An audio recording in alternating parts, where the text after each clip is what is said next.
Before we get into this, guys, allow me to describe that second period from the Montreal Canadiens in the form of Steve Carell in Bruce Almighty.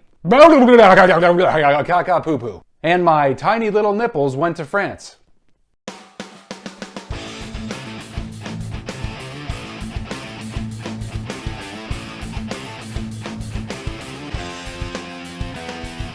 Yes, as you can see, I am wearing an Ottawa Senators jersey tonight because from time to time when we lose a game, I like to show a little respect to the opponent. And just to be courteous to any Leaf fans watching, I just thought it'd be nice to wear a nice Daniel Alfredsson jersey.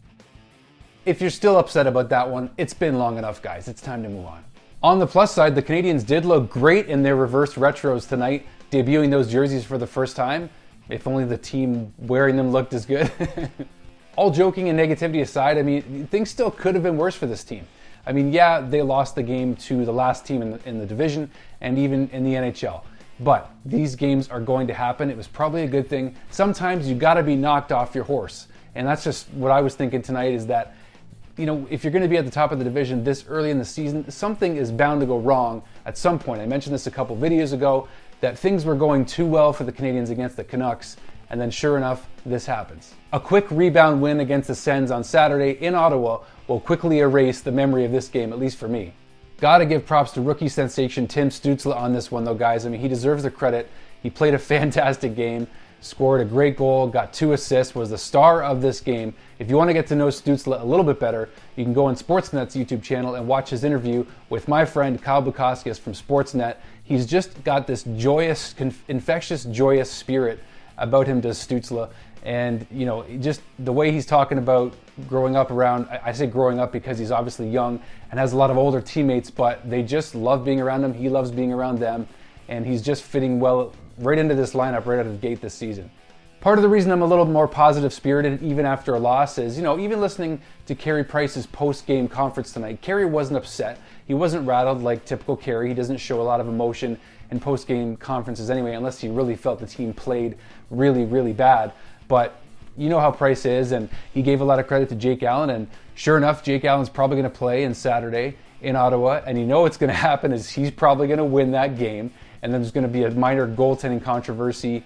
You know what's going to happen, and then, you know, people are going to start riding Price, and that's fine, but it's still 11 games in, guys, and the fact that we have a good goaltending tandem as we do right now, let's just roll with it. The Canadiens did still have a little bit of fight in this game at the end of it, although that Corey Perry fight was really not much to watch, by the way.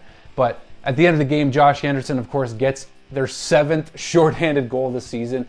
Didn't mean a whole lot, but it did give you a tiny little bit of hope before Tatar got that boarding penalty near the end. But again, the Canadiens had a chance to get back in it. That's how quickly the tide can turn, and they did miss some chances. Before that, Petrie clangs one off the post. That got tipped actually, and then went off the crossbar. Could have given the Canadiens a better chance to tie this game as well. And then Toffoli missing some chances near the end of the game. So really, I mean, they had an opportunity to tie this game, and at the very least, we could see that even after playing a poor game overall. As for lineup changes, I mean, I'm all for Perry maybe coming out. I don't remember if he has to clear waivers or not before he plays his 10th game. I got to double check on that one, but it'd be maybe nice to see Frolik finally inserted into this lineup. I don't really know about taking out a guy like Paul Byron, for example. I still think he's playing well.